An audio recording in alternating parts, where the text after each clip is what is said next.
Amen.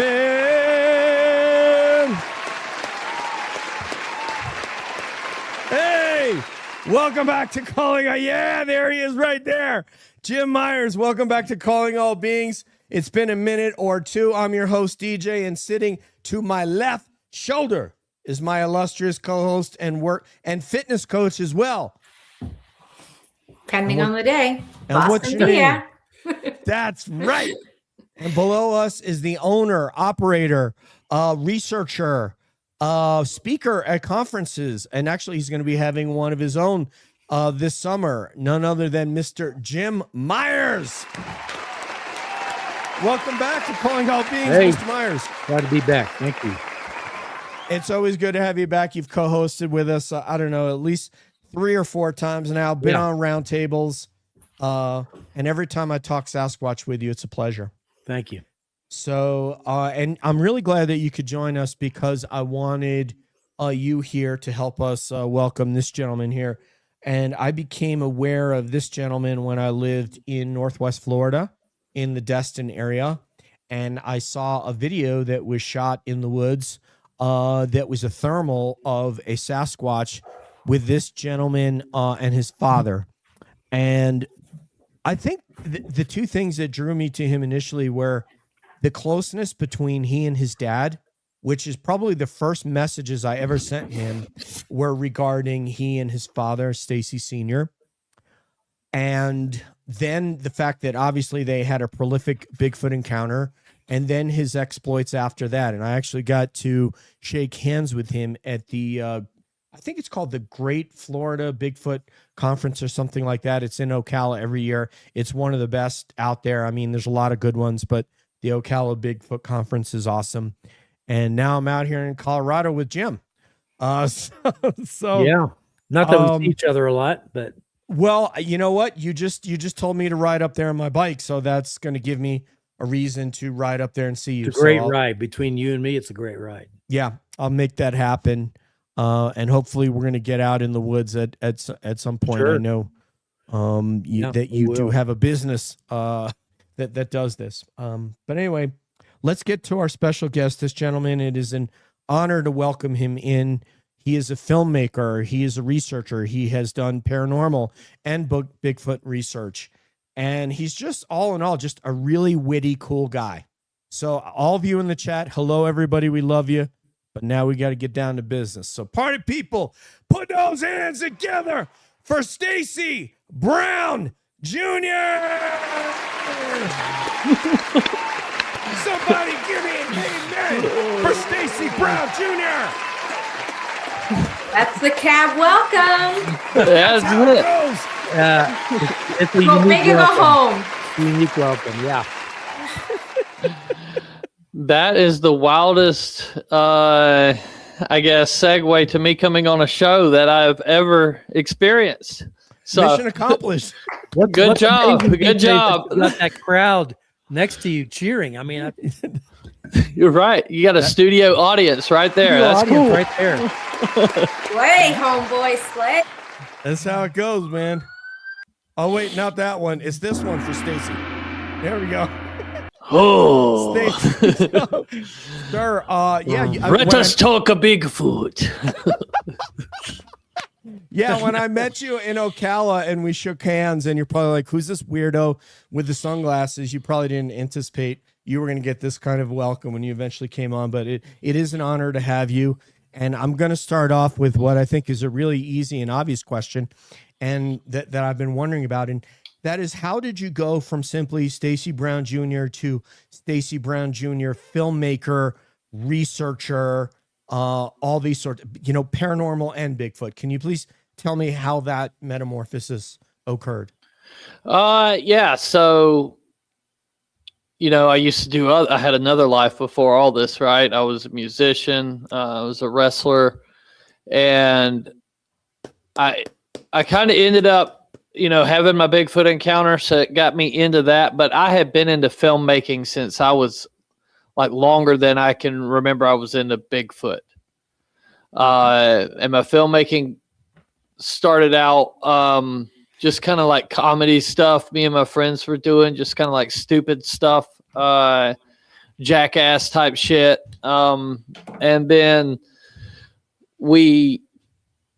I started Bigfooting, and so I had cameras and stuff, so I could record and I could edit, and I started putting that stuff up. And then I guess about 2017, I wrote a film based off of the spot that I researched at, and I'm glad it never came out because it was terrible. But we shot a lot of it, or we shot all of it, and I was like halfway through the edit before like my producer stole my script and went and sold it to a production company. No way. Yeah. So then I guess they never made the film neither. But that was it, man. There was there in Tallahassee, there was a Kia car commercial contest. And it was like $5,000 grand prize, and I won it. And they played the commercial that I made for Kia. I did have a Bigfoot in that, Bigfoot. Yeah, and then I made a Roswell documentary, and it started getting into like making Bigfoot documentaries because the two kind of don't. They cross at points when I make a Bigfoot film, but I really don't want to make those. Mm-hmm. I do want to make them, but like I'm shooting this feature film for Tate's Hell, and I really want to make that. That's like a story. You know what I mean? A documentary is a documentary. There's a million of them, but there'll only be one of your story. Mm-hmm.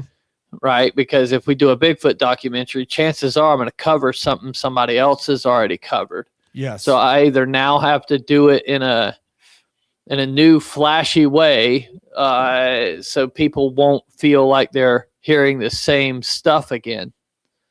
That's kind of the problem with that, but with a horror film, bro, you can do whatever you want. Yeah. And you always have an audience there that love to watch movies. I'm sorry, go ahead. Oh, you're good. Jules was asking where in Florida you're from, and I don't remember the name of your town for the life of me. I'm in Wakulla County, Florida. So it's right below Tallahassee. So we're the next county down, below Tallahassee, right on the coast. I'm about 10 minutes from the river, about 5 minutes from the ocean. Pretty cool little place. Maybe 10 minutes from the ocean. That's great. I don't know, but or the Gulf of America. So that's awesome. Yeah. I like to say that every chance I can get to in real life. If I can get a chance to say Gulf of America, it pisses so many people off. I just love it. Did first of all, I didn't know you were a musician. So just before I ask my next question, what instrument did you play? I play everything, baby. Really? Yeah. You're like Prince. Okay. Yeah, kind of. I'm more of a songwriter, right? So, my band was like a Alice in Chains, Nirvana style band, more kind of Alice in Chains. And then, I would just surround people or surround myself with people that were better than me. So like my guitar player would obviously be a killer guitar player, my bass player, same thing. But I can play everything enough to record the album. Yeah, like Tom Scholes of Boston. He played all the I'm not that good. I'm not that good, but and what did this endeavor in towards filmmaking, did that fill the kind of creative hole that you were missing when you quit playing professionally in music? Or yeah, in a way, right? So it's always got to be something. I've always got to be doing something. I have been working all day today around my house. Just got done cooking dinner. And then I'm going to set my lights up after this podcast, and I got a chicken coop I'm building. So I'm going to try to go till like 1 and I'll sleep. I'll get up tomorrow until I'm done with that project. And I got a script I'm working on. So always something, right? You're very talented. You know, because if I don't stay busy, I tend to get depressed. Yeah. You're like a shark. It's got to keep moving. Yeah. Let me pass it to Jim Myers and then my lovely co-host. So what are the films you mentioned? What are the films you've made related to Bigfoot? So my first documentary, The Skunk Ape Lives, was kind of, it blew up. Like right when it came out, I didn't expect it. I hated the film. I sat on the film for like 3 or 4 years. And then I changed just a few minor tweaks, and I'm like, all right, we'll put it out. I wasn't a fan of it. Shit blew up, dude. Like we made that film for like $2,500, I think. And just off of Amazon, I believe we made like 50 grand. Like, and then Les Stroud put it on his channel, because so it got caught. It got caught right there in 2020. Amazon dumped a bunch of stuff, just randomly dumping deals. And because we didn't have a distributor, we didn't have protection against that. And so they took it off. So we put it on YouTube. And then on YouTube, it had like 2 million plays. It was doing really well on there. And then the film got caught up in a legal battle, which I did not feel like fighting. It was 60 grand to just go and fight for the rights of some movies. Like me and my business partner had a breakup, and it was kind of like fight for some rights to some movies that are not worth what you're going to spend to acquire them. It's the film's load had already been blown, right? So it was already to where it was reached kind of the cap of its peak of views. You know what I'm saying? Everybody that's interested for you to fight for that one. No, not when I can turn around and remake the damn thing.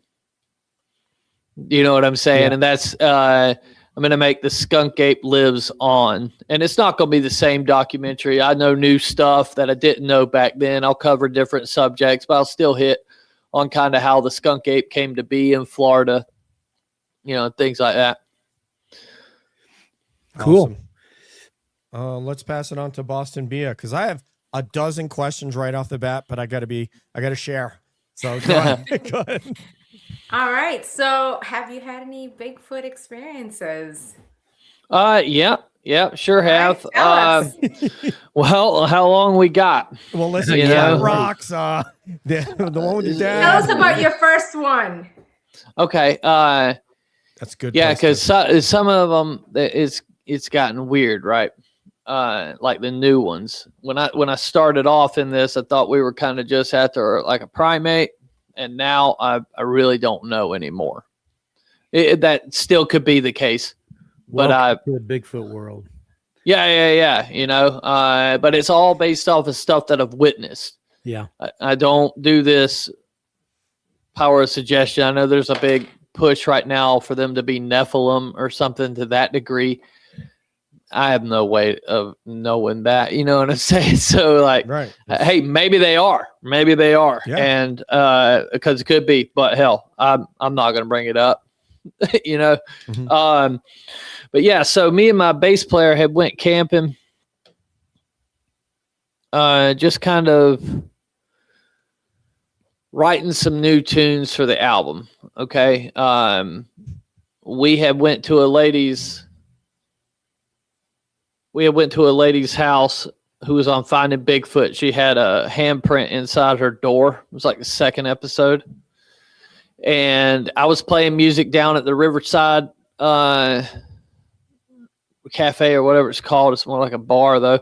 But I was that guy, like while you were eating on a Sunday, and there's some guy up there with a guitar playing for about 4 or 5 hours, you know, ripping through all these cover tunes. That was me, right? So I'm up there doing that, and she had called me back. I had put a message in, but never got didn't hear from her. Then she had called me back and told me, yeah, you can come out. You come out in November when the snakes have died down some, you know?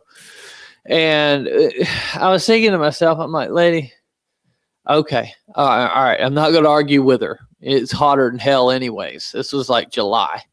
So ended up going on a BFRO trip with my dad in September. I took him on his birthday. And we went to the Blue Ridge Mountains, you know. But then he got diagnosed with like bladder cancer. Okay. And so he had the surgery and everything. Everything was good, but he was having to heal up. Right.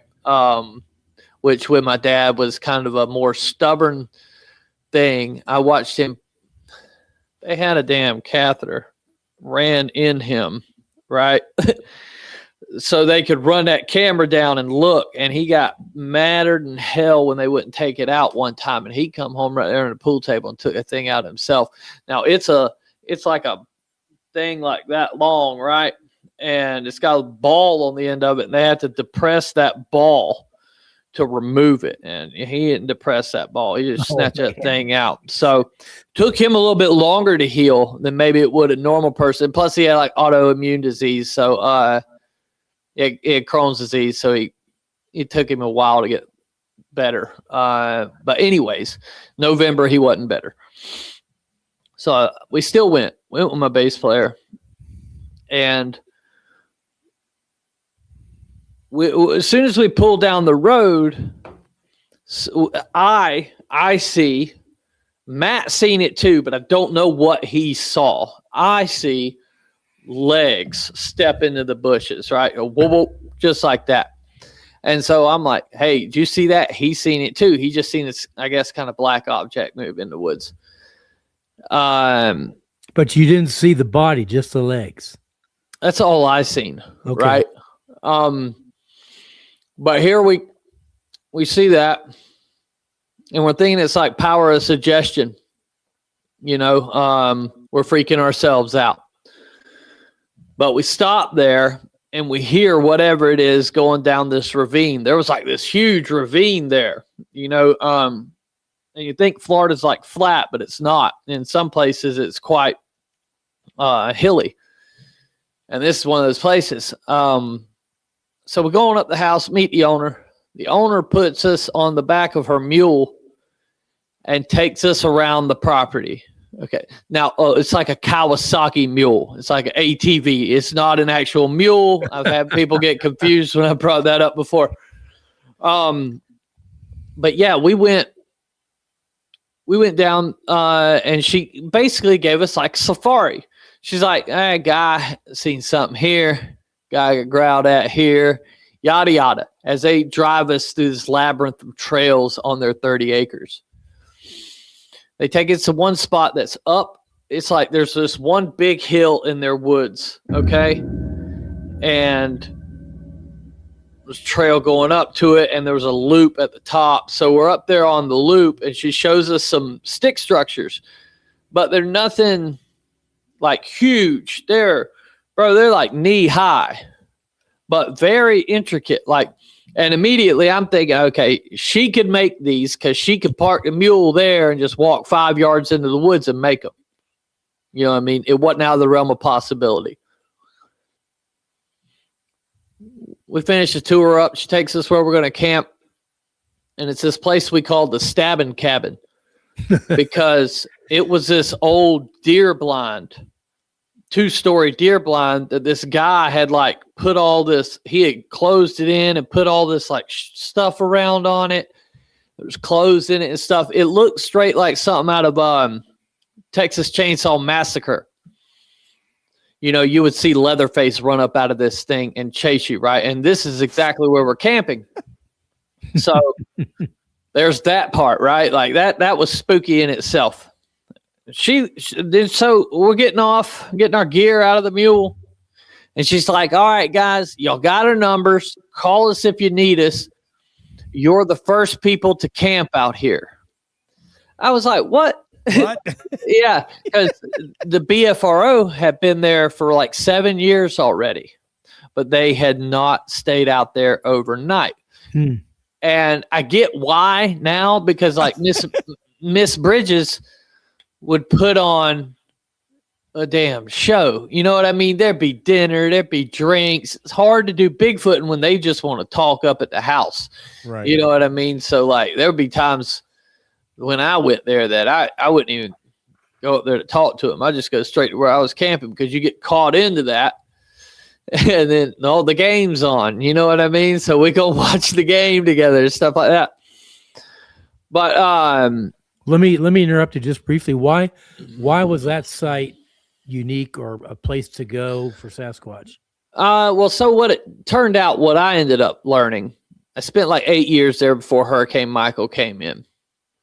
And there was this area called Flat Creek, or the creek that ran through the property was called Flat Creek. Now, the natives had lived all up and down it, right? But it went all the way to Torreya State Park, right where it connected to a creek that went to where me and my dad caught the footage. It was this whole huge kind of creek system that come from the river, you know. So what I assumed is that they were using it, because another weird thing was you wouldn't see no hogs. You wouldn't see no bear. I had the biggest issue with, like, what do they eat here? I couldn't figure it out, you know. But they definitely were coming through, right? And there was tons of deer there. But it was kind of like a quiet place that I guess they just felt safe, you know, and they could be entertained, because the landowners, they would always have people over and be entertaining people, you know. So from where they would come up on the creek, you could see the house up the hill, you know, and then you could slip up there around the house. But as to why exactly they were coming there, that blew my mind, because I just couldn't find. At the time, it bothered me because I couldn't find enough food source to support one of these things. Right. And, but at the end of it, that didn't bother me anymore, because I didn't think they were kind of held to what I was having to do, you know, because that's how I would Bigfoot when I went there. After I won the Bigfoot bounty show, I would go and I would stay like a week, 5 days, and I would move around that property, that waterway, until I found enough food to support myself, and then I would Bigfoot right there. You know what I'm saying? That's when I thought they were primates and needing that. But anywho, she tells us, you know, hey, nobody's camped out here. Y'all call us, you need us. We're camping, playing some music. We go on the trail, and we go back up that hill to where the stick structures were, and we sit down. And we're sitting there just hanging out, smoking cigarettes. And the hickory nuts had been falling. And I started noticing that they were falling uphill. We were kind of sitting on a nice little grade. It was like the edge of this ravine that went down to a creek and then come back up. So we noticed that, and you know, we're trying to talk ourselves out of it. Oh, it's just doing that, whatever. And I'm like, okay, let me get my thermal out the bag at least. I had one of these thermals that was like for electrical. You know what I mean? It's kind of like a little gun. It's got the screen, the flares. And so I'm scanning it across, and there's just this huge heat signature behind these little bitty trees. This little bitty clumping of trees could have never hid anything. So I didn't understand it. But at that distance, it didn't really have no shape to it, right? But you could see this good size, person size heat signature sitting behind this small clump of trees. And so that scared us. So we're like, all right, whatever. We're going back to camp. And we walked. And so from there on the trail was probably a mile, maybe a mile and a half, right? What we didn't know is that we were just 2 hills over where we were camping. Like, so where that thing was hiding, if he just went up over the hill and then over another one, he would be walking up to our camp.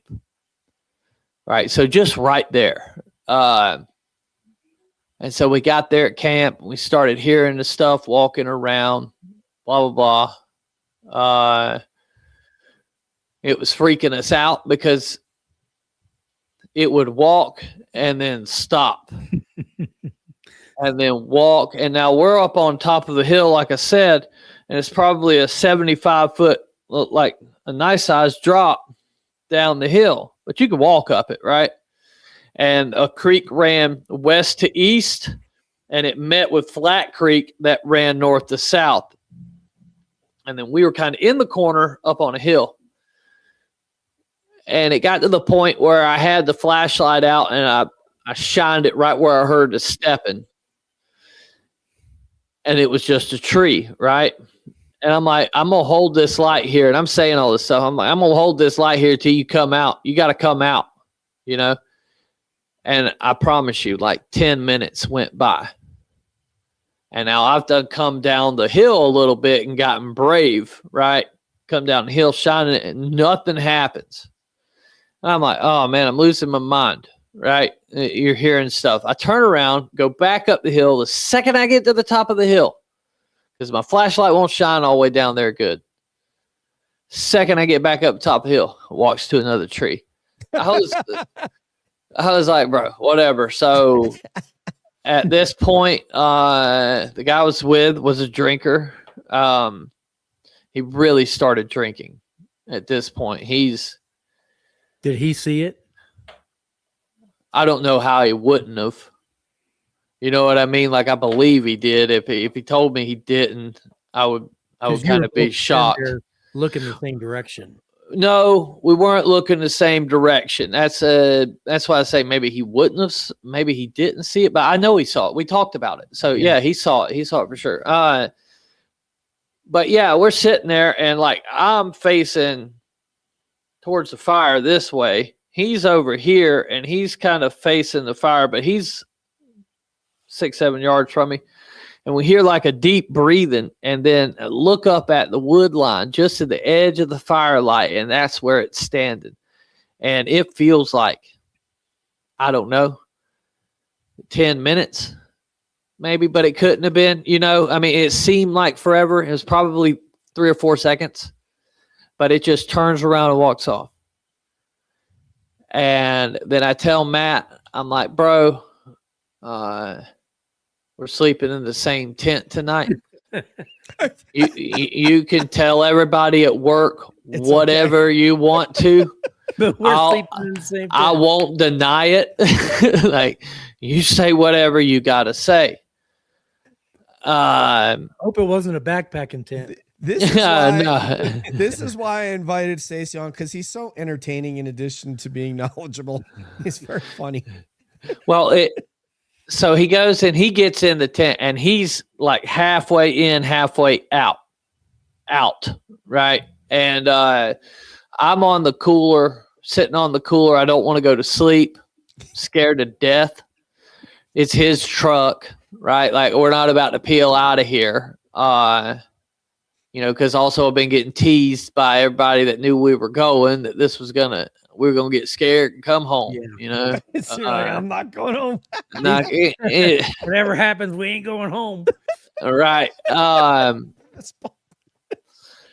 And so I end up falling asleep sitting up, like I nod like that and go to a knee, and that wakes me up, and I'm like, okay, whatever. I'm gonna go get in the tent with Matt. So go get in the tent with Matt. I don't know how long it was. I've lost time during all of this. Okay. Like, from the moment that happened to what happened right now, I have no idea. I want to say it's like 3 a.m, but I tried to stay up as long as I could. So maybe it's 5 a.m. Maybe it's 6. There's an issue there. Right. But I wake up to Matt screaming as loud as he can. And then when I open my eyes, that tent is like that close to my face. This is like one of them 2-man Walmart Ozark Trail tents, right? And then it tears off through the woods. It sounds like you drove a damn, drove a Ford Ranger just straight off into the woods. No trail, just drive it off, That's what it sounded like. So I'm sitting up. I'm back up now. I ain't going to sleep, sitting there holding my pistol. And Matt's like, hey, let's go get in the truck and lock the doors. And I said, no, bro. You go ahead. I'm going to sit right here because I didn't want to wake up and that thing is looking through the window at me. Like, had the tent not been there and that thing, like, I eventually ended up sleeping because I wanted to have this encounter, but I would just lay a tarp down and sleep with the bag on that, right? No tent, nothing. And because I wanted to wake up with them over the top of me or like waking me up. But at that moment, had that happened, had that tent not been there, and I woke up to a hand coming down to my face, bro, I'd have been dead right there. Y'all could have just zipped me up and thrown me in the creek. I was so scared, bro. We get up, or I get up. So let's go get some breakfast. We go to the Hardee's in there, and he looks at me, and it's kind of the first words we had spoke. He goes, well, they didn't get us. Do you want to stay another night? Right. Oh, and before then, right as I got up, I called my dad. I'm like, yo, stuff happened. Bigfoot's real, blah, blah, blah. We come into the house. And he's like, hold on. You mean to tell me that people have been looking for Bigfoot for like 60 years and you were within feet of one and now you're about to come home? He's like, you come on to the house, I'm gonna punch you right in the face for wasting your time and blah blah blah. I'm like, all right. So then Matt's like, you want to stay another night? We're like, sure, we'll stay another night. We walk them woods all day long, brother. We find the area where it ran down. It looked like it looked like somebody drove a 4-wheeler through it without the tire tracks, And we get down there, don't find anything. Nothing happens during the day. Find a couple tree breaks, I guess, but that's not anything, right?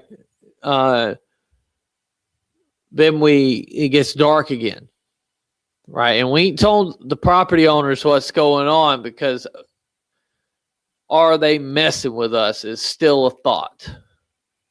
As unlikely as it is, that's still a thought. Was who messing with you? The landowners. Okay. Or they scaring us, Sure. It's unlikely, but that's a skeptic trying to rationalize what's going on. You got to rule that out, kind of. Yeah, you do. If you're not that far away from either some sort of infrastructure or houses where people could be messing with you. But while we have a real quick second, say Flat Rock's here. So everybody wave hello to Flat Rock. What up, Flat Rock? I got to meet him. Stacy stayed on his property, and he's got some good experiences there. Flat Rock's property in Alabama is crazy from what I hear. I got to go out in the woods with him in Blackwater. We went out in the woods. But hi, Flat Rock. How are you, brother? Anyway, I'm sorry. I digress.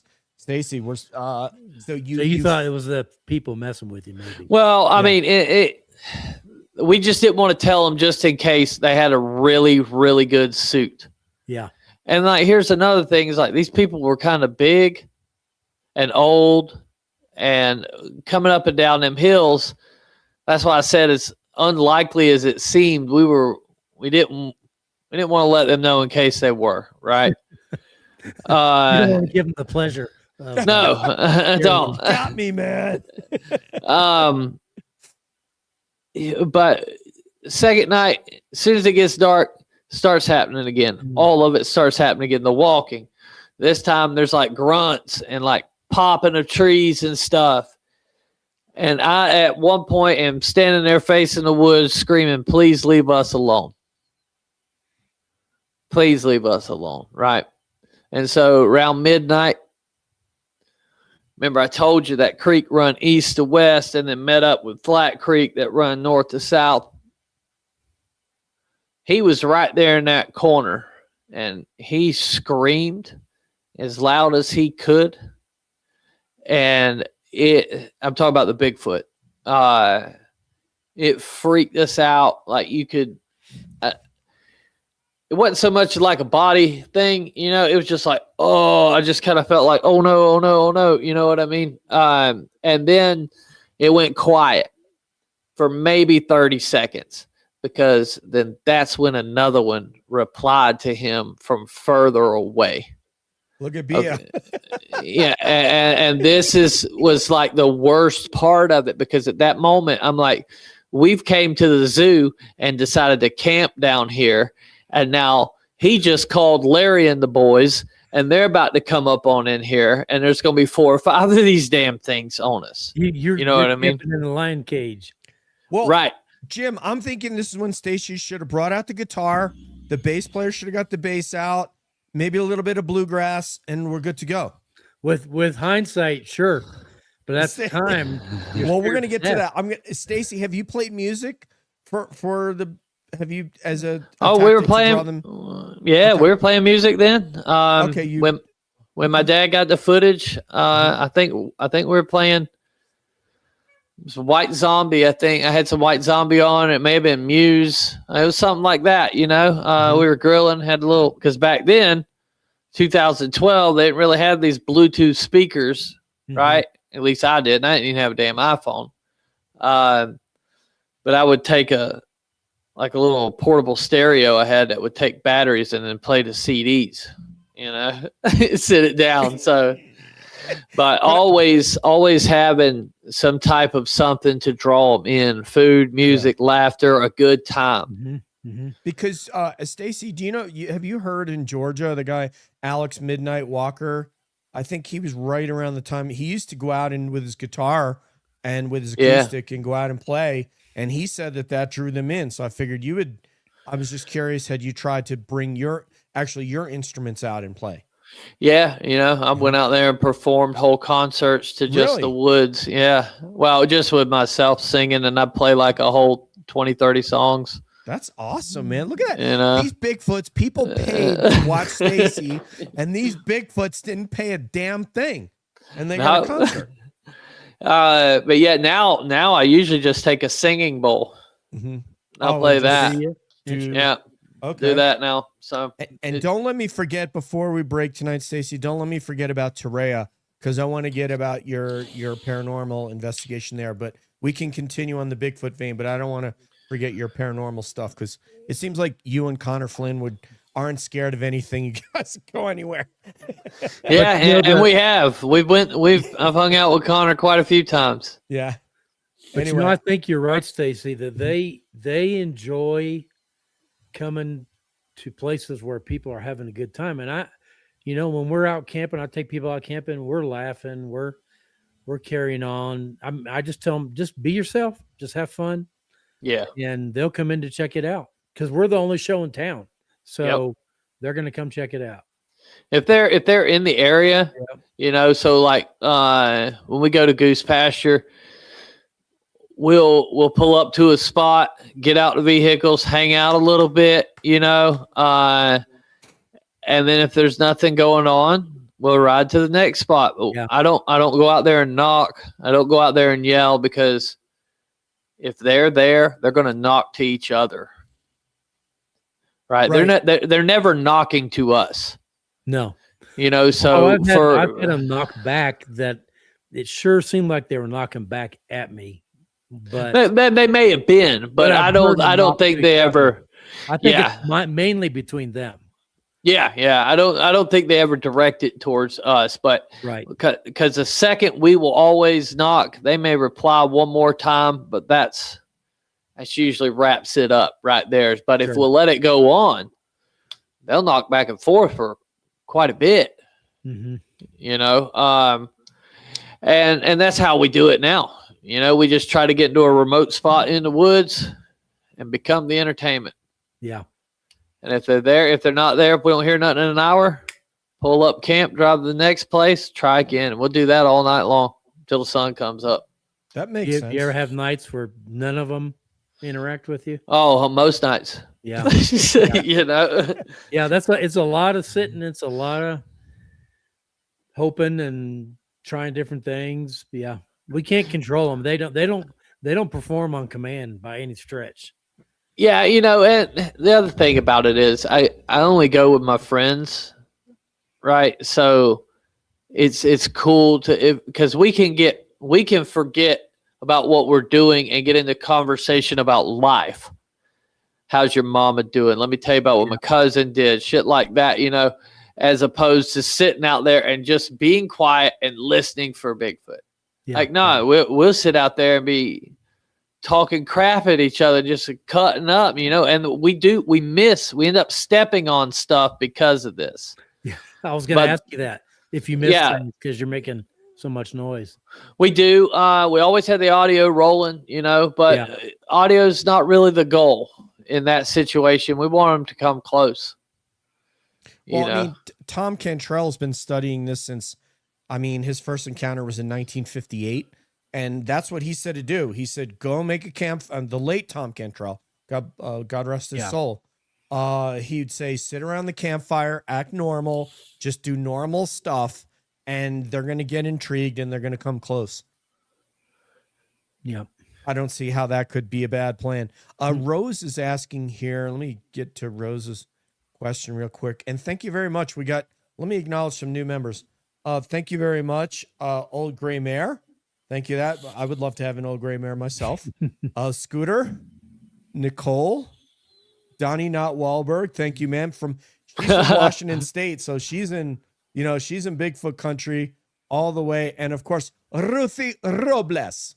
So thank you. This question right here from Rose. I know Jim's answer to this, and we tend to agree with him. But Stacy, what is your take on the paranormality of these humanoid type creatures? So there's reasons that they're not in a zoo. Mm-hmm. Okay. 100%. What that reason is, I don't know. I've experienced orbs. When me and my father got the footage, those were brand new batteries in that camera. They went dead within 15 minutes. Mm-hmm. So, as soon as that Sasquatch run from that tree to tree, that thing went dead. And then to get back to the truck and work. You know, we never talk about that part because it seems unbelievable. Right? And there's something to that. Yeah. And so when I dove into the paranormal, okay, so what are we doing in the woods when we're trying to communicate with a Bigfoot? We're knocking on a tree, hoping to get a return. We do the same damn thing in the house when we trying to communicate with a ghost or rap on the table. Knock, knock, and then we'll wait for a return knock. The batteries are going dead both times. Like electronics are just messing up when there's activity. There's orbs, lights involved with both of them. Isn't that interesting? It is. You'll also have a terrible smell when it's demonic. When you're having a demonic encounter, a lot of times you'll have this terrible sulfuric smell. And the skunk apes kind of described the same exact way. There's a lot of parallels there. And then if you add the UFO stuff into it, it kind of even more stuff. Like with the UFO encounters, everything went silent, eerily silent. Bigfoot counter. Everything went silent, eerily silent, you know, so birds stopped, the bugs stopped, everything. And at the end of the day, I don't know. If I had to bet right now, I would bet that in 100 years, whatever they are isn't such a big deal then. Right now, it's a big deal because we're not far enough along into technology and all that stuff, or our understanding of our own reality. But I think in 100 years, it won't be that big a deal. Maybe cloaking, something to that degree, you know. But if I had to guess, I think this is all one big phenomena, and it comes to everybody differently, whether it be ghosts, UFOs, Bigfoot, Dogman, whatever. I think it's all kind of the same thing. I could be wrong, and it could be a primate, and that's fine. based on my own experiences, this is what I've come to so far. Have you, I'm curious, with all the time you spend out of the night, have you seen their eyes glowing? No. Really? I've seen an eye shine, but I've never seen an eye glow. Now, I got buddies who I believe 100% there were multiple people there that reported the eye glow. Yeah, we've seen it, but I had to figure out what I was looking for first, because I went years without seeing it till I figured out what I was looking for, and then I started seeing it. I think Flat Rock has as well, right? I think Flat Rock has seen eye glow on his property. And the thing is they're big. It's wider apart than what you expect because you're looking for a human distance, and it's not. And the eyeball is bigger than our eyeball, so there's. But you're usually, in our case anyway, they're far enough back that we're going to see one light because they kind of meld together. Mm-hmm. And so only that's why I tell folks that I take out, bring a pair of regular binoculars. And if we can pinpoint where that light is in the woods and zoom in with the binoculars, you'll see it separate out into two eyes. But we've seen it so bright, I thought it was, on one occasion, I thought it was somebody's porch light. And the guy's property I was on, he goes, yeah, that's Don's porch light. And I said, what are you talking about? I thought Don lived over here. So he'd gotten kind of confused. He goes, oh, yeah, Don's over there. I don't know what that is. And when we zoomed in, I got a video of this guy. I don't know if it's a male or a female. I'm not even sure it's a Sasquatch, but somebody high up, 10 feet up in the middle of a horse pasture was looking at us, glowing bright. They'd look away. They'd look back, and you could see the pupil in the eyes. They'd look away. Like 5 minutes, I recorded this. And they never moved towards us. We never moved towards them. But there were two of them that was probably maybe 50, 60 yards away. But bright light. And I'm like, how in the hell did they do that? I cannot figure that out. Yeah, so that was kind of like the paranormal question when Stacy says, I don't know, but I suppose. Every single one of us is in that same camp. Sure. Nobody knows. We're all looking at the evidence that either we have heard from someone else, or that in the case of you two, that you guys have experienced out in the woods, and then making your best guess based on all of those things, anecdotal evidence plus your visual evidence and observations. But nobody knows. So, it's your guess is as good as anybody, Stacy, that's out there, any research. Yeah. And that's the thing. It's with everything. So like I told you, I got to where I'm at based on my own experiences. Okay. Because it's the only thing I had to go on. Sure. Right. Like y'all weren't there when me and my dad filmed it. So you can never be 100% sure that it's legit. None of us were there with Roger and Bob. Mm-hmm. You know what I mean? And these stories that everybody shares, we're not there. You have to go out and have your own learning experience with these creatures to know how to interact, because there is no manual.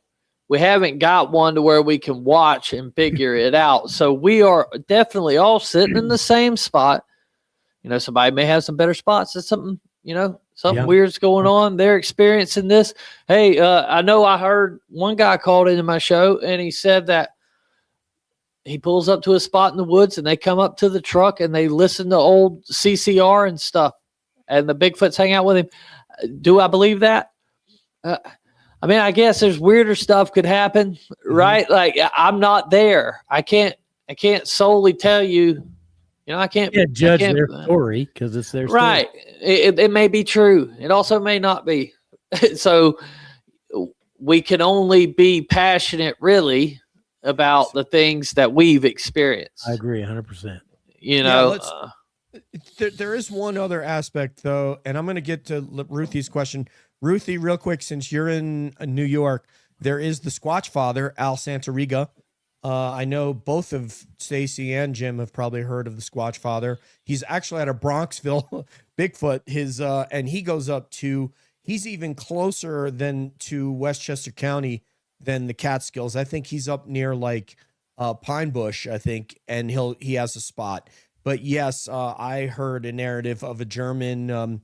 He was a German exchange student that came to the Catskills. He had an experience, and because he had a below ground room in the house. And when that thing put his face up, he's like, you know what? I'm out of here. I'm going back to Germany. So yes, the Adirondacks, there are many, many. Whitehall in New York.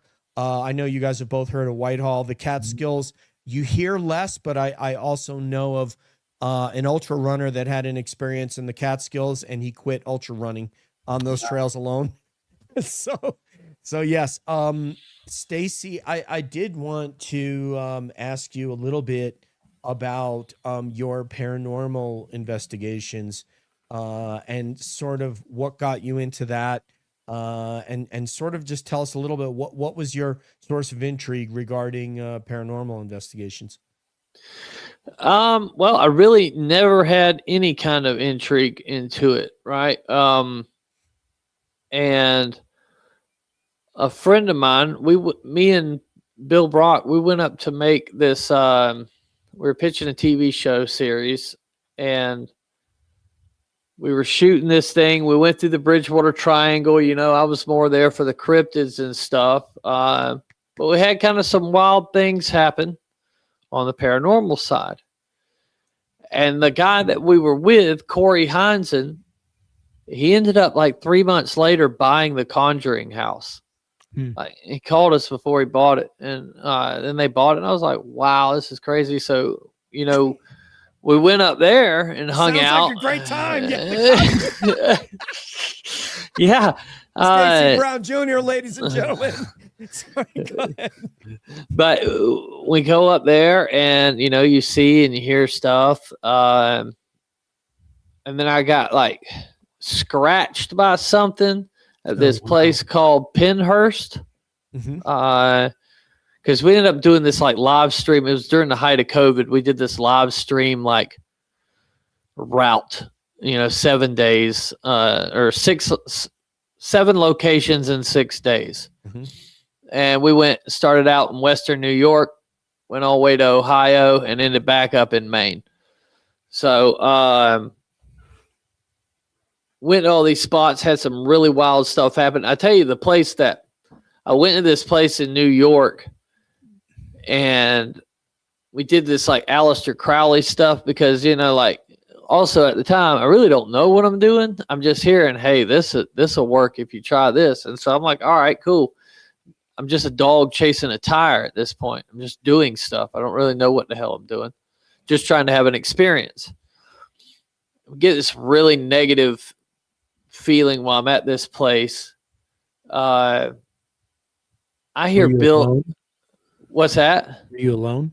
No. I was with this guy, Bill Brock, and I hear him say something, like really rude. Okay, and the cameras are rolling, and it's almost like he's talking to a bitch or something like that, right? So like disrespectful, and I got angry, bro. Like I got so angry I wanted to kill this man. And I set my camera down and left. I went sitting upstairs. He comes up. He's like, what's going on, man? I'm like, why are you talking to me like that on air? I'm ready to fight. And he's like, I did not say any of that. I'm like, I swear I heard this man say this stuff. We rewind the footage and he ain't said that stuff. Said it. And brother, like, I when I get that mad, I will fight, right? So but it was his voice you thought you heard? I sat there and watched him say it. Oh, you wow. But it's not there. But it's not there. I don't know how to deal with this, right? So I'm freaking out about this, and I'm trying to go to sleep. We're sleeping in that place, and something is walking up and down the steps all night, just walking up and down the steps. I don't sleep a bit. I go to leave out of that place, and when I get out of the house and to the street, I like have this emotional breakdown. Wow. Like it just feels like a weight has been pulled off my body. And I did not go back in that house to help him tear down most of this stuff. You're like, I said, You I'm got it. done, dude. And, but all that came from me doing this because we have it on tape too. We have this part on tape. We're doing the spirit box session, and this little girl's voice basically tells us we didn't close the portal. The portal that I tried to open in Point Pleasant, we didn't close it. Like, it was weird when we were in Point Pleasant, and all this is on video. As I'm reciting this hymn to Pan, the spirit box, the spirit box in the center, the REM pods over here, the EMF meters, they're all pulsing. They're all going off at once. Whoa, whoa, like going. This weird ass thing, right? And so I'm hooked on the paranormal after that. But the main kind of reason I got into the paranormal is because my father passed away, and I wanted to talk to my father. We had this number that we would get to each other if one of us passed away before the other one to let them know they were all right. That number ended up coming up. Oh, wow. Okay, so it was kind of out of it then. I figured it out to myself. And then I was on the Confessionals podcast, and I was flying home from Knoxville, and the plane number was DL and then that number. wow. Right. It may be just coincidence. I don't believe in coincidence, but if you want to take it as coincidence, that's fine. To me, it meant more than that. That number will pop up every now and then. Right. It just out of the blue. There it is. So, yeah, that kind of was it for me. I just gave a ghost hunt the other night at a conference I was speaking at. They wanted to do a ghost tour because it was in an old historic courthouse. And so they sold tickets to that, and we did that. But yeah, there's things there. And so like when I'm Bigfooting, I got all my paranormal gear with me. I don't know what I'm gonna run into. The woods are haunted too, everybody. If y'all ain't figured it out, you ain't got to be in a house. You can be around the lake. The lake could be haunted. Do You know you what I'm ever saying? feel, Stacy, that Bigfoot may be communicating with you through those tools? Well, here's my thing. I've had one experience, and I won't call it a telepathic experience, but I was at that place I first was at, and I was going up the hill, walking the trails. I knew the trails so well I could walk them in the dark, and I would. And so when I would show up to the property, I'd walk the trails, just talk. Hey, how y'all doing? Y'all come on out. And blah, blah, blah. Just kind of letting them know I'm here. Come on out. I'm walking the trails, and I hear this. It sounded like it was crying, like something was bad. And I got this feeling that come over me that was, get out, go away right now. Go away, get out. Did you? Hell yeah, I did. But I took it as a gut feeling, right? You know how you know it. You shake some man's hand, you get this feeling about him. You're like, oh yeah, this dude, don't trust this guy. That's why I'm surprised you still came on the show after we shook hands. So no, I'm just kidding. But that's what I attribute that feeling to. Could it have been telepathic? Maybe. I didn't hear a voice. Right. I always hear my own voice. You know what I'm saying? So like every voice I ever heard is basically my own voice. But I went back to that cabin. I sat my little white lily ass on the damn cabin steps, right? And until I got tired, and I went in the cabin and laid down, and then I heard what I thought was rocks, I thought was rain and hitting the metal roof, but it was rocks. And so I was sitting up in bed, and then I hear a footstep on that porch, another footstep, and it stops right in front of the door, and the door just starts going, boom. Brother, my gun is on the other side of whatever that is in my car. I'm sitting there with a little dive knife, and I pull that dive knife, and I'm standing there like, I don't know how I did not like soil myself. And I'm being serious about that. I don't know how I didn't do that because I was so scared, but then I never heard it leave the porch. Just stopped. I told my dad about it the next day, and my dad's like, brother, I think they want you to come out and chase them, because we would run after these things. And I think it almost ended up becoming a game to them to kind of get us. People would hear that story, and many people would say, well, man, they're so aggressive. They were trying to scare you. Maybe not. Maybe not. Because that's how I took it, though. Yeah. No, sure, that's how we interpret it. But maybe that's not what they're trying to communicate. Right. And my dad not being there, he brought that up, because to me, he was like, Stacy, the only thing holding that damn door is a chain lock. Right. And every time it was hitting, it was stretching that chain. Whack, whack, whack, whack. You would hear the chain pull tight. Pop, pop, pop, Wow. If he wanted in there, he'd have been. If he wanted in there, he'd have got me. Yeah.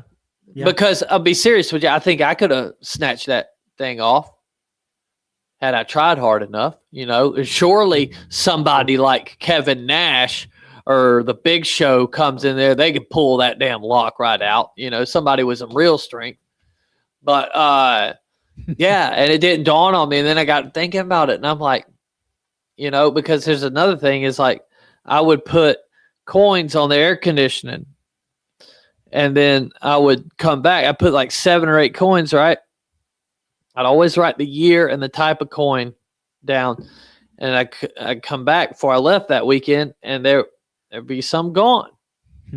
Like maybe 1's left over here and 3 are left over here, and the 2 in between or the 3 in between are gone. That went on. It was hard to pick a pattern up. And then one of the last times I ever went out there before everything happened, the original coins came back. I love it. Oh God, I love it. Now, where the hell are they keeping these coins? I know it. I just want to tell you real quick, Stacy, this happened. We had on, the Paranormal Rangers, John Dover and Stan Milbrook. They were on History Channel. They were on Skin. Oh, the dudes on Unsolved Mysteries? Yeah, those 2 dudes, the Paranormal Rangers. Yes, they were on Unsolved Mysteries. That's right. The new edition. We had them on, and Stan was talking about that, about some paranormality with these coins just appearing and coins falling at. And I was like, wow, I mean, you wish you needed to go to the laundromat, which I was trying to be funny, but it actually is really, really scary when you can't figure out how the hell they're appearing. And Bia, I want to make sure you get in there, because we've got so many questions for Stacy that clearly we're already, got to do a part 2, but go ahead, Bia, if you got to get in there. No, it's fine. Go ahead. Take some questions. Okay. There is some in the chat here. And the other thing I wanted to say is that the way that you frame this discussion, we can frame it just as guys who are into paranormal, UFOs, Bigfoot. But if you look at like the criminal court system, for example, you can convict somebody with far less evidence than just anecdotal evidence. I saw something. So, we know the BFRO's database, that's tens of thousands. We know that Scott's Bigfoot mapping project is in the thousands. You guys have all talked to literally hundreds. Both of you gentlemen have talked to hundreds of witnesses. And some of them earlier, Stacy said, I trust this person. I trust if this person says that they saw something or they experienced something, I trust them. There's people that all of us have talked to that were like, I'm not too sure about that person. But the point I bring up is that with 12 jurors and 1 witness, you can convict somebody of murder. So it's 1 eyewitness that says, I saw it. And if it's a credible person, okay, you're going to jail. So I think the evidence is pretty good. It's just the nature of it is what we don't know, the evolution of this creature and where it came from. And, you answered the Nephilim question very deftly earlier. Nathan, the co-creator of CAB, says all the time, the frame your personal framework, you're going to put things into your box. So if you're a religious person, then you may try to see Sasquatch through a biblical lens. Is it accurate? Maybe not. If you're somebody who doesn't like paranormal, doesn't believe in UFOs, you're going to say, oh, this is an ape, because that's your lens. That's where you come from. So I just want to put that out there for the audience writ large. Stacy, though, this still is really fascinating because you weren't the Conjuring house. You're like, yeah, let's go for it, man. Bring a 6-pack and all our meters. Let's bring our spirit box. Let's do the damn thing. Yeah, man. Count me out, man. Yeah. Deal. Let me see if there's some questions, because I think there might have been. Brother, we buried my buddy alive and stuck a damn microphone down in there in a coffin. Oh my God. And then we did a spirit box session with one guy in the well and him out there in the yard, buried in the yard. And then we were up in the library asking questions, and they got to where they were talking to each other. Wow. Dude, what? Who's the I'm guy telling who volunteered to be More buried? power to you, Stacy. the owner said, he goes, this house ain't haunted, it's the ground. He goes, if you want real results, you need to bury me in the thing. I said, don't say that, because we'll do it. He goes, you build the coffin and I'll get in it. And we went out there and I had like 9 people on that set, and I'm like, bro, we're building a coffin, let's get it done, boys. And Pia, would you have shoved him out of the way to jump in that coffin for this investigation? Hell no. I mean, I would have definitely done it. I thought it was awesome. Or Connor, one of you. How deep did you bury him? Well, see, that's the problem in Rhode Island. It's like you hit rock after rock after rock, but we probably got him 4.5 feet down in the ground. That's a Would you have lot, a man. tube going up for air? It was a piece of PVC that we had coming up out the top that we farted in once he was down in there. He can't go anywhere. He can't go nowhere, bro. Stacy's like, bring me a burrito. Come on, I gotta get this. All right. Rose is wondering if you guys have any takes on Mothman, any knowledge of it. This is happened in West Virginia. Mount Pleasant, West Virginia. Point Pleasant. Thank you. Yeah. So there was there's this old TNT bunkers out there, right? On the outside skirts of town. And you still have people there claim they see it today. Yeah. Really? Okay. Yeah. There's still people that claim they see it. I have run-ins with Ingrid Cold. But we went out to the TNT area and we were going to camp for the night. So we had a little makeshift lean-to shelter we were sleeping under. And because I traveled up there, right? Let's straighten something out here. I traveled up there and I took my sleeping bag, but I didn't take a tent. I didn't take none of that because Bill's like, I got you, right? I get there, dude, and Bill has like a foam mattress that's for a twin bed, and it's cut in half. And I'm like, damn, cuz. And so we're sleeping in this stuff, and we got our thing set up. We look like transient people, okay? we'll say the nicest term. Like, we could have slapped a sign and a dog and we'd have been making money. We had to file taxes, right? But these people were watching the live stream, were buying us hotels because of that. Because Bill's like, all right, we're just going to sleep here in the dirt. I'm like, damn, son. Nowhere else to go. I had money. I was like, I'll go get us a place. And then somebody donates $250. And it's like, all right, I'll go get a hotel. We'll go sleep in the hotel, but we were out there, and so we went in the bunkers, and I did this ritual, and then we come out and we're sleeping right in front of the bunker, and the door on the bunker probably weighs 300 pounds. Yeah, I don't know. It may weigh 500. That damn door is heavy, bro. Like, you will hurt yourself. That door slammed shut. The one I went in there on its own. Like, it was to the point where I thought somebody had to have done it. I got up looking for somebody. Wow. because but hey, that was part of it, but we never seen nothing. And I almost would wonder if Mothman is more of a demonic type thing, or maybe there was something else going on out there that was affecting our equipment like that, because the spirit box would like static out, like right, and when the lights were like powering down, and then they would and it would come back up and start spitting out words again, and then just like you know what I mean? It was like pulsing. There was some kind of like energy, it felt like, going on there. And we didn't see a Mothman, but I don't know. I can't say I had an experience with the Mothman, but I had an experience with something crazy at the TNT area. Yeah, so one episode here, Stacy, is not going to be enough for you. There's just too much to cover. So we're going to have you back for a part 2. I just want to say to the audience, we did an episode on Cab a few years back with Chase Klutsky. She was I guess a K Street lobbyist up in Washington, and she's a prolific UFO investigator. And a Major League Baseball player invited her out to his property in like New Hampshire, I think it was. And she charged all her batteries, kind of like Stacy, brought all her equipment, got her table set up. Every single battery was dead. Sibylla Irwin, who wasn't able to join us tonight because of her daughter's birthday, also went on an investigation in Texas.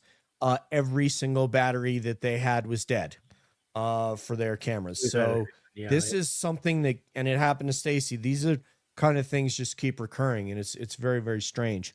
Do you have a preference, Stacy, that's more interesting to you between, like if you were going to say, okay, next month, somebody's paying for you to come out and do, and to research somewhere, whether it would be Bigfoot or paranormal investigation, is there something that you find more interesting?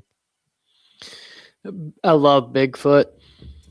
Right. So it's hard to beat Bigfoot. However, if it's like, yo, we're going to stay in Lizzie Borden's house, let's go stay in Lizzie Borden, which I did, and that was the only place I seen a ghost. I seen a ghost at Lizzie Borden's. Oh my God, scary? No, I didn't even know it was a ghost. Oh, okay. It was a complete calmest thing. So we were at Lizzie Borden's house I was working for the Dark Zone. They're like this media company that does paranormal pay-per-views. And so we set up like 40 cameras within that house, and they had activities going on for 3 days. And the day before, they had a mock trial of Lizzie Borden. So they had people in the clothing from the period there, right? And it was a mock trial. Maybe this is what the trial would have looked like, right? Was Lizzie accused of being a witch, or what's the story? No, so she basically hit her father in the face with a hatchet 42 times, and then went upstairs and hit her stepmother in the head another 30 times or something like that. It was basically the OJ trial back at the turn of the 19th century. Okay. Right. But now the house is like extremely haunted. But so they had that mock trial, and everything. And then the last day, it was the last guys coming in. It was like RIP, I think Rhode Island Paranormal or something like that. And this guy, Ken, great guy. And then, so it was Ken, and then there was Bill, and then this priest, right? This like demonologist priest guy. And they were kind of standing in a triangle talking about what they were going to do. Bill, it was me and Bill like filming for everything, and then our footage was being broadcast to Los Angeles across the country that they were then editing and shipping out real time, to the world, broadcasting it. That's awesome. Yeah, pretty tight setup. But unless you're like the guy that has to get camera 17 back up and running at, when you're trying to sleep because that camera's going down. We didn't sleep much. And I think this had something to do with it, right? So we didn't sleep much, and they're over there, like I said, getting their plan together. And there's a woman standing there behind them, and she's in the period clothing, and she's just looking up at them. She never acknowledges me. She looks like a woman, like just dressed in the 1800 style dress. Like an actor or somebody. Yeah. And so I'm setting my vest up. I'm getting all my rig because I got a vest. I got this huge shoulder rig. They start walking up, and I see we're in about 10 minutes worth of time before we go live.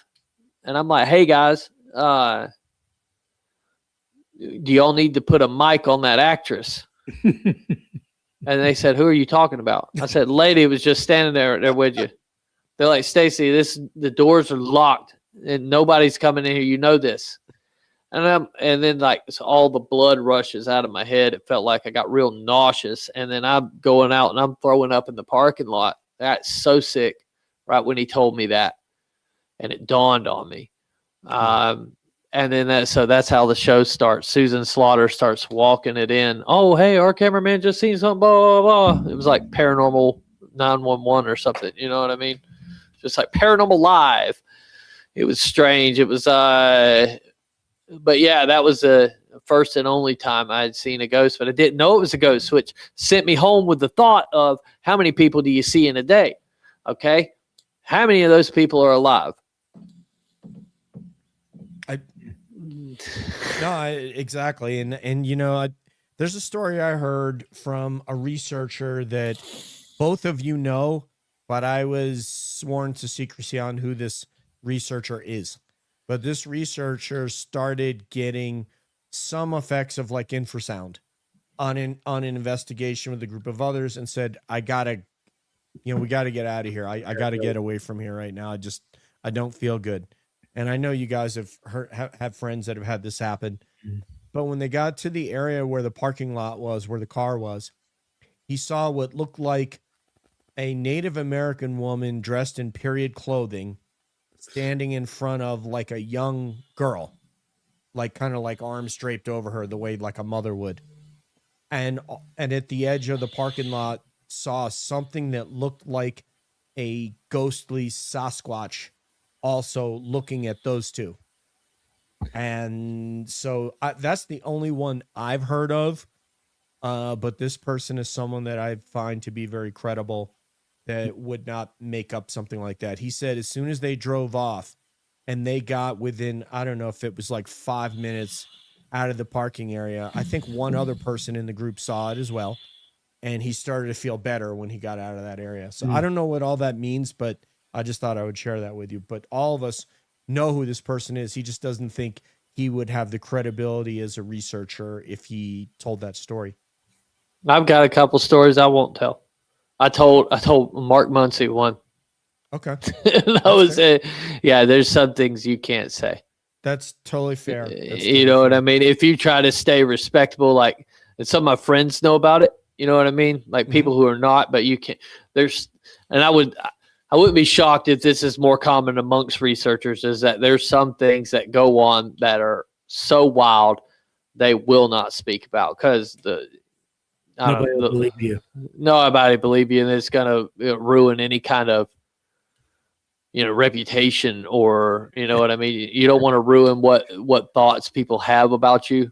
You want them to take you seriously, I've tried things I'll never tell anybody about, and just because I don't know what their response will be, but no, I wouldn't tell anybody else. Well, when we're not on air, please not tell me, because I want to hear it, and I want just like I kept this person's secret, I would love to hear it. I'm not going to tell anybody here who this person is. I will. It's yeah, and I didn't get any interaction that I was aware of that time, but I don't know. I just get weird hair sometimes, weird hair ideas, and think, oh, might as well try it. But yeah, I mean, I can only do some stuff when I'm either by myself camping or with somebody else who's asleep, doesn't know what's going on. So I just think that's awesome. The amount of time that you're out there doing this, Jim, and that you're able to share your experiences with others in places that you feel you're having experience. And when you bring them, they're going to enjoy themselves. And what's the name of your endeavor again? It's Rabbit Hole. Adventures. Rabbit Hole Adventures. I think you can find it on the Sasquatch Outpost website as well. And you can go and have an all-inclusive experience with Jim, where you won't have to bring the egg crate mattress that Stacy had to suffer through in West Virginia. I do want to highlight J Boogie Fever here.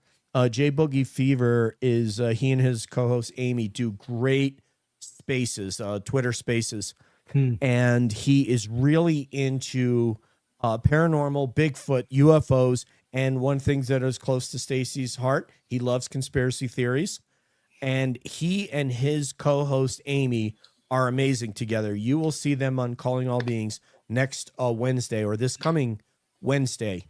You will see J Boogie Fever and Amy. So he is just a great guy and a very interesting guy and loves all. Right, exactly. So we'll see you then. I love to ask this question, Stacy. So if you don't mind telling us, if Jim were to take out his huge checkbook and pay for you to go research anywhere, do you have like a bucket list of places that you'd like to go and research for a week? Well, I've been to most of the spots already, right? I don't know, man. It would really be cool to go to the Amazon. I know they don't have a lot of talk of creatures like Bigfoot down there, but there is some. I'd like to go to the Congo and look for that dinosaur, but probably Sumatra, because I think we could probably discover a orang pendek. I think that might actually be a catchable animal, right? So yeah, going there like Indonesia, that would be cool. Obviously looking for the Yeti. I'm not a fan of the cold though. Like we got to do above 60. Preferably like 98 heat and we're sweating balls. That's me, right? That I think. States, we're going to get you all the cold weather gear, man. You're going to have Arc'teryx. You're going to look like Alex Honnold, going to Antarctica and shit. So, but, if I would say if I could go Boggy Creek, you know what I mean? And do a big expedition in Arkansas. That would be fun. That would be fun. Yeah, down in Texarkana, Falk, Arkansas. Arkansas, exactly. The reason I'm worried about him going to the Amazon, Stacy, is I don't want him to turn out like Percy Fawcett, Lost City of Z. Where he went up the raft and it's like, oh man, there's some bad hombres up there, and he never came back. So yeah, I don't want to see that happen. I'm pretty good at making friends with people though, dude. I'm pretty good. Like I think we could get along. I pretty much get along with anybody, and I've been in some rooms with some wild ass people before. Like shit you wouldn't believe. You're a great guy, and that's why we wanted to have you here, and you're just such a fun person, and your spirit of adventure, I think, should be and would be inspiring to everybody here. And for those who aren't familiar with the orang pendek, what Stacy's talking about, it's a smaller version of Bigfoot in Indonesia that we haven't caught up with, but Stacy believes that they are more catchable than we have had with the North American Sasquatch. Which to me, it begs the question of whether that's what they were talking about in Vietnam as a rock ape, but the same animal. I think that's it's very similar. You know what I mean? That whole kind of area, and they didn't describe any kind of. See, the problem with our North American Bigfoot reports is like the BFRO's database has been sanitized of anything that's may lend to it being something else. Right? That is very detrimental to what we're doing. I don't give a damn if it. I don't give a damn if it's got a mullet and it's wearing a Billy Joel t-shirt. I need to know about that. Right? But over there, they're not going to sanitize the reports, but even still, it's reported as more of a primate. Here you just don't have that. You have various stuff going on in reports. So that's why I say it's probably more catchable. It's probably like a chimpanzee or something that's in small numbers. What I appreciate the way you started this evening, Stacy, is that you said, I just follow the evidence where it takes me. Don't have a preconceived idea of what's going to happen. Don't have a preconceived idea of how they're going to behave towards me. I'm just going to see what happens. And you do that, over and over. And you kind of, I wouldn't say we ever become experts, but we at least become comfortable with some kinds of behavior that what we think is Sasquatch is manifesting towards us, where it doesn't scare us to death anymore. And, but it sure did at the beginning. But then I realized, okay, that this is what they do, although if they're banging on the front door like you had, I don't know what I would have done. There's always things that end up making you nervous around it. Like, bro, I used to camp, like I told you, I used to camp on a tent. I would go out there for like 5 days at a time. And like, I would tell my dad or people where I was going to be, but that's just a general area. I was just walking around wherever I landed is where I camped. And I would never do that now. Interesting. Never do that now because of the paranormal side that gets into it that I wasn't experiencing a lot of back then. Yeah. Yeah. Interesting. And and then there's people that disappear every single day in this country in national parks and forests, and I don't know what happens to them. I don't pretend to know what happens to them. Not like some people. I'm not going to say no names, but let's write a book and point a bunch of missing people reports towards Bigfoot.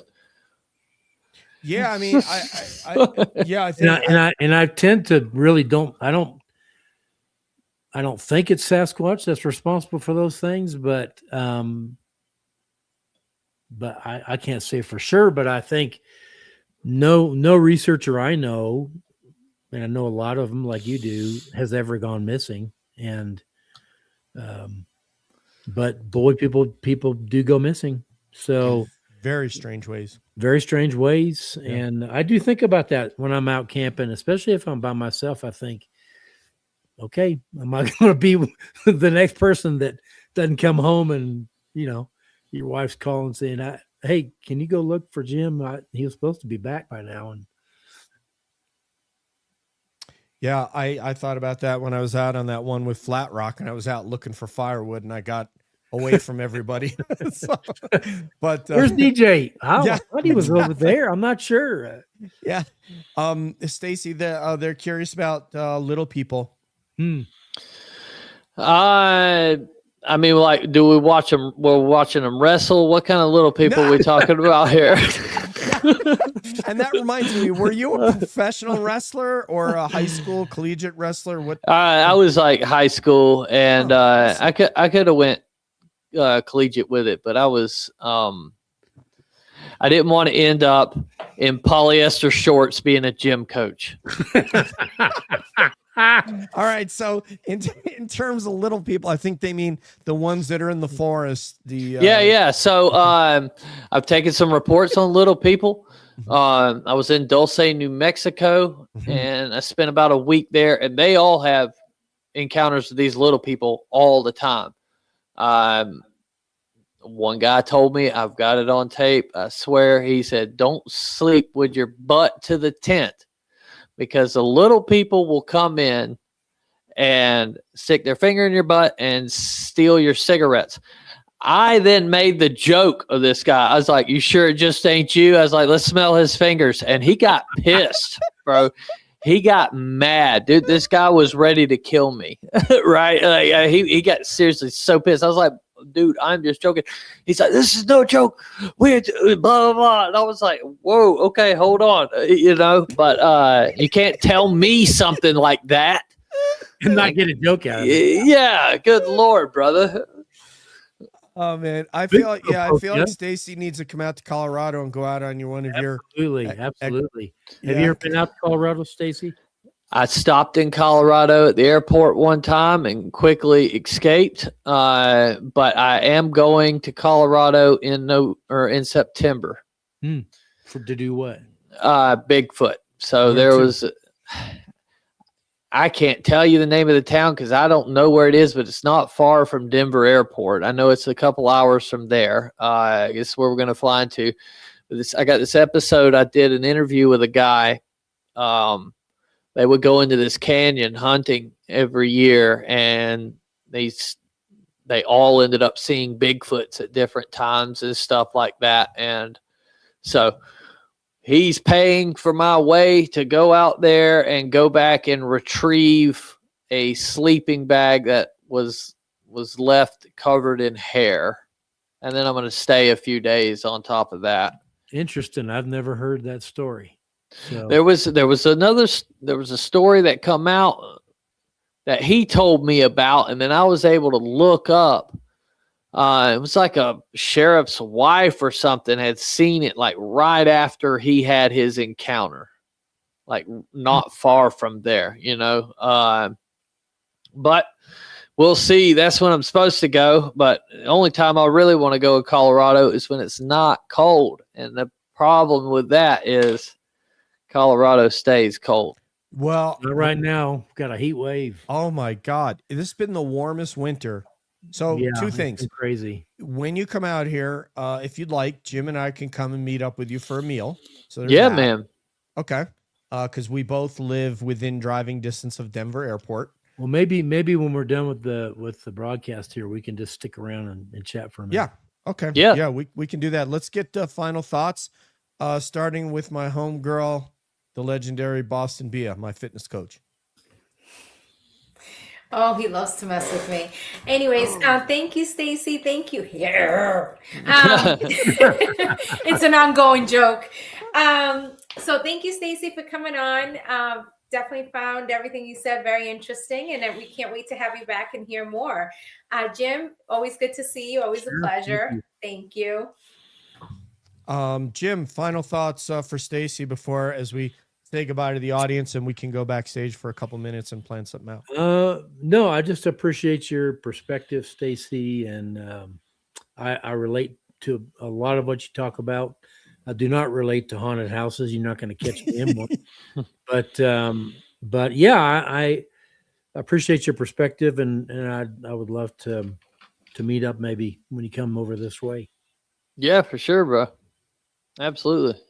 And there's Tim, Bigfoot Influencers, Tim Halloran in the chat. Hello, Tim, my friend. And for somebody in the chat that said about things going home with you, I can tell you I interviewed a couple people from Skinwalker Ranch, but Jay Stratton, Dr. Colm Kelleher, who talked about Bigfoot at Skinwalker Ranch, which you don't hear on television, but he did talk about it in Age of Disclosure, all went home with something after the paranormal experiences and had these things follow them home. And even TJ Allert, the producer, executive producer of Secrets of Skinwalker Ranch, went home and had issues.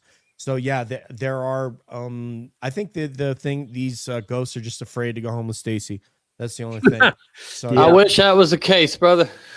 so he has had experiences.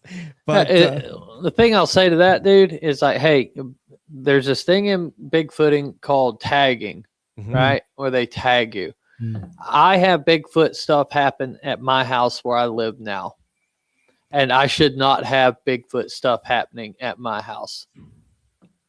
I mean, maybe it's possible, but I would say it'd be highly unlikely. You know, I wouldn't, you know. I've taken friends out, Stacy, and when they returned home, they had Bigfoot slapping their house, and they're in the middle. Yep. They're in the middle of a residential urban area in Denver. And never had it happen before. Slapping their brick house. Yeah, until I told him some suggestions and it stopped. But he had cameras on the wall. He told his neighbor to point his cameras. Never got it. Never got anything. But boy, it scared his wife. Bam! I mean, hard on that brick wall. And had never happened before that, before he went out squatching. So he got tagged, I think is a great term, tagging. Much of what is seen as impossible are there's just things that we just don't know yet. Yeah, exactly. So, ladies and gentlemen, thank you very much, Stacy. Again, as I've said, it was an honor to have you on. We hope that you'll come on with us again because this was just way too much fun. So, you know, hey, everybody, put it together for Stacy Brown Jr. Yeah, I And, appreciate y'all having me on, dude. This damn 90 minutes flew by, bro. Sure, It did, yeah. And we're gonna ask you to come on again. So, party people, thank you very much, everybody, mods, everyone in the chat. You guys were wonderful and made it such a great time. So, on behalf of Stacy Brown Jr., Jim Myers, and my co-host Boston Bia, peace out, one love, and we will see you down the road.